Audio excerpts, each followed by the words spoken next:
علیاً ولی اللہ علیاً ولی اللہ. بسم اللہ الرحمن الرحیم. الحمد للہ رب العالمین والصلاة والسلام علی اشرف الانبیاء وسید المرسلین سیدنا و نبینا ابی القاسم محمد صلی اللہ علیہ وعلی اہل بیتہ الطیبین الطاہرین المعصومین، لا سیما سید الوصیین امیر المؤمنین غالب کل غالب مولانا علی ابن ابی طالب وعلی ائمۃ المعصومین واللعن علی اعدائہم اجمعین. اما بعد فقد قال سبحانہ تبارک و تعالی فی کتابہ الکریم وہو اصدق الصادقین. بسم اللہ الرحمن الرحیم. ان اول بیت وضع للناس للذی ببکۃ مبارکا وہدی للعالمین فیہ آیات بینات مقام ابراہیم ومن دخلہ کان آمنا. ماہ مبارک رجب کی 13ویں تاریخ پوری کائنات کے لیے مبارک اور مسعود ہے، اس لیے کہ کائنات کا مولا آج کی تاریخ میں ہمارے درمیان آیا ہے. اصل حقیقت وجودی نور ہے محمد و آل محمد سلام اللہ علیہ مجمعین کی، اور مولا کی اصل حقیقت بھی نوری ہے. ہماری ہدایت کے لیے عالم ناسوت میں اور عالم خاکی میں ان حضرات کی تشریف آوری ہمارے اوپر پروردگار عالم کا لطف عمیم ہے کہ اس سے بہتر کسی لطف کردگار کا تصور نہیں کیا جا سکتا. کھانا پینا اوڑھنا بچھونا زندگی کے اور تمام مسائل یہ سب الطاف الہی ہیں، لیکن ولایت ان الطاف الہیہ میں سے ہے کہ جس سے بہتر کا تصور ممکن ہی نہیں. آج رجب مرجب کی 13ویں تاریخ ہے، اور اس 13ویں تاریخ میں خانہ کعبہ کے اندر مولا کائنات علی ابن ابی طالب علیہ السلام کی ولادت باسعادت ہوتی ہے.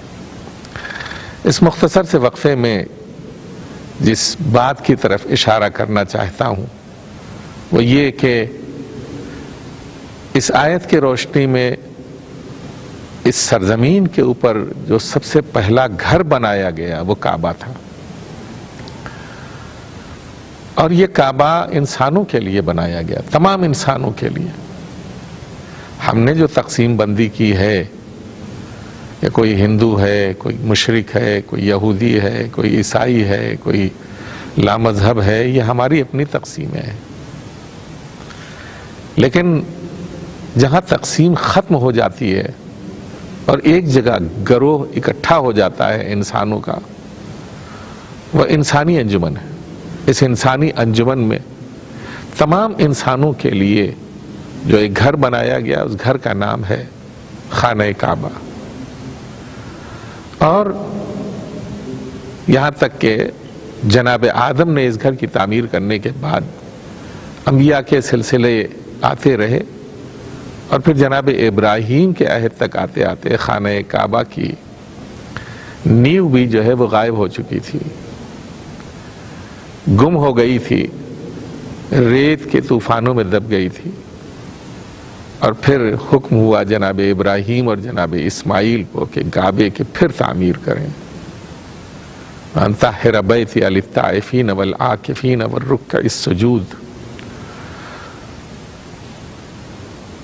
اس گھر کی تعمیر کرو، اور اس گھر کی تعمیر کے لیے سب سے پہلے جناب آدم بحیثیت نبی مامور ہوئے اس گھر کو بنانے کے لیے. اس کے بعد جناب ابراہیم اور اسماعیل جیسے رسول مأمور ہوئے اس گھر کی تعمیر کے لیے. اور یہ گھر جو تعمیر ہوا کس لیے تعمیر ہوا؟ للطائفین والعاکفین والرکع السجود، طواف کرنے والوں کے لیے، اعتکاف کرنے والوں کے لیے، رکوع کرنے والوں کے لیے، سجدہ کرنے والوں کے لیے یہ گھر تعمیر ہوا. تو ایک بات جو ہے وہ یہ ہے کہ غور کرنے کی ہے کہ بت بھی پتھروں سے بنائے جاتے ہیں، یہ گھر بھی پتھروں سے بنایا گیا. اور اس کو قبلہ بنانے کا فلسفہ کیا ہے؟ پتھر یہ بھی ہے، پتھر وہ بھی ہے، وہاں بھی سجدہ کیا جاتا ہے، یہاں بھی سجدہ کیا جاتا ہے. اس گھر کو قبلہ بنانے کا فلسفہ کیا ہے؟ چونکہ وقت بہت مختصر ہے لہذا میں آپ کی خدمت میں یہی بات عرض کرنا چاہتا ہوں کہ اصل میں خانہ کعبہ کی تعمیر سے مقصد پتھروں کے ایک مجموعے کو سجدہ کرنا نہیں ہے، بلکہ روح ولایت الہی جب تک اس گھر میں پھونکی نہ جائے گی اس وقت تک یہ گھر قابل سجدہ نہیں ہوگا، لائق سجدہ نہیں ہوگا. قبلے کو قبلہ بنانے کے لیے، کعبے کو قبلہ بنانے کے لیے پروردگار عالم نے نبیوں کو تعمیر کا حکم دیا، اور اس کے بعد ایک وہ منزل بھی آئی کہ اگرچہ مشرکوں نے اسے چاروں طرف سے بتوں سے گھیر دیا تھا، لیکن حقیقت بندگی کو اجاگر کرنے کے لیے آپ دیکھیں کہ خانہ خدا جو ہوتا ہے جس کی طرف رخ کر کے عبادت کی جاتی ہے، اگر وہ بیت المقدس ہو تو جناب مریم کو ولادت کے موقع پر وہاں سے نکالا جاتا ہے. لیکن یہاں جو صورتحال ہوئی وہ یہ صورتحال ہوئی کہ جناب فاطمہ بنت اسد خود تشریف لائی اور آپ نے مدد طلب کی اپنے معبود سے کہ پالنے والے یہ مشکل جو مجھے درپیش ہے اسے آسان کر دے. اور جناب فاطمہ بنت اسد کو دیوار میں در بنانے کے بعد دعوت کی گئی کہ آپ اندر تشریف لے آئیے، اور اس طرح خانہ کعبہ کی دیوار دوبارہ بند ہو گئی اور اللہ کے گھر میں امیر المومنین کی ولادت ہوئی. تیسرے دن دیوار پھر شق ہوئی اور امیر المومنین کو لے کر کے فاطمہ بنت اسد باہر آئی، اور اس کے کچھ عرصے کے بعد دنیا نے یہ دیکھا کہ کعبہ قبلہ مسلمین ہو گیا، سجدہ گاہ ہو گیا، اس کی طرف رخ کر کے نماز پڑھنا لازمی اور ضروری ہو گیا. وجہ کیا ہے؟ آیا امیر المومنین کی شخصیت اعلیٰ ہے یا پیغمبر اکرم صلی اللہ علیہ وآلہ وسلم کی شخصیت اعلیٰ ہے؟ پیغمبر کو خانہ کعبہ میں پیدا ہونا چاہیے، لیکن حقیقتاً جواب جو ہے وہ یہ ہے کہ یہاں پیغمبر کا انتخاب الہی رسالت کے لیے کیا گیا ہے، اور اس الہی رسالت کو پائے تکمیل تک پہنچانا ولایت ہی کے ذریعے ممکن ہے. اور یہ اس آیت سے ظاہر ہے کہ اگر تم نے علی کی ولایت کا اعلان نہیں کیا تو فما بلغت رسالتہ، فما بلغت رسالتہ، تم نے رسالت انجام ہی نہیں دی. تو اب رسالت خانہ کعبہ میں پیدا نہیں ہوگی، ولایت کو خانہ کعبہ میں پیدا کیا جائے گا. کیوں؟ اس لیے کہ یہ ولایت اللہ ہے. اس کی دلیل کیا ہے؟ امام رضا علیہ السلام کی وہ حدیث ہے جو حدیث سلسلۃ الذہب کے عنوان سے جانی جاتی ہے، کلمۃ لا الہ الا اللہ حصنی ومن دخل حصنی امن من عذابی. کلمہ لا الہ الا اللہ میرا قلعہ ہے، اور جو اس قلعے میں داخل ہو گیا وہ میرے عذاب سے محفوظ ہو گیا.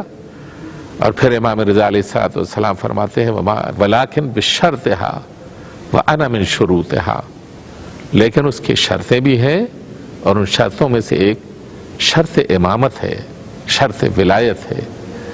اور تمام اہل سنت کی حدیث کی کتابیں بھی اور شیعوں کی کتابیں بھی یہ بات ببانگ دہل بیان کرتی ہیں کہ من مات ولم یعرف امام زمانہ مات میتۃ جاہلیہ، جس نے اپنے زمانے کے امام کو نہیں پہچانا وہ جہالت کی موت مرتا ہے۔ تو اب خلاصہ یہ ہے کہ امیر المؤمنین کی ولادت خانہ کعبہ میں کیوں ہوئی، اس کا فلسفہ یہی ہے کہ حقیقت ولایت الہی امیر المؤمنین کی ذات میں مجسم ہوئی، اور جو خانہ کعبہ میں پیدا ہوئے، اور یہاں ہم سے جو مطالبہ ہے وہ یہ کہ اپنا ظاہری پیکر اور اپنا سر اگر جھکانا ہو تو قبلے کی طرف جھکاؤ، اور اپنے دل کا وجود اگر جھکانا ہو تو ولایت علی ابن ابی طالب علیہ السلام کے آستانے پر جھکاؤ۔ اور یہی وجہ ہے کہ اسی کی بنیاد کے اوپر عبادت قبول ہوگی، وگرنہ وہ حدیث جو اہل سنت کے ہاں بھی پائی جاتی ہے اور ہمارے ہاں بھی پائی جاتی ہے، وہ یہ کہتی ہے، پیغمبر اسلام فرماتے ہیں کہ اے علی، اگر کسی کو 1000 سال کی عمر دی جائے اور وہ 1000 سال روزے رکھے اور 1000 سال نماز پڑھے اور طواف 1000 حج کرے اور صفا اور مروہ کے درمیان مظلومیت سے قتل کر دیا جائے، لیکن اے علی اگر تمہاری ولایت اس کے دل میں نہ ہو تو نہ یہ نماز قبول ہے، نہ یہ روزہ قبول ہے، نہ یہ بندگی قبول ہے، نہ یہ حج قبول ہے، اور نہ اطاعت قبول ہے۔ تو یہ فلسفہ ہے کہ ولایت علی ابن ابی طالب علیہ السلام کو تسلیم کروانا تمام مسلمانوں سے۔ تو اب ہم سے یہی کہا گیا ہے کہ خانہ کعبہ میں علی کی پیدائش کا سبب اور فلسفہ یہی تھا کہ ولایت علی کو دلوں کے اندر جاگزیں کرنا، اور ہم کو شکر ادا کرنا چاہیے کہ ہمیں پروردگار عالم نے ولایت علی سے نوازا ہے۔ وصلی اللہ علی سیدنا محمد و آلہ۔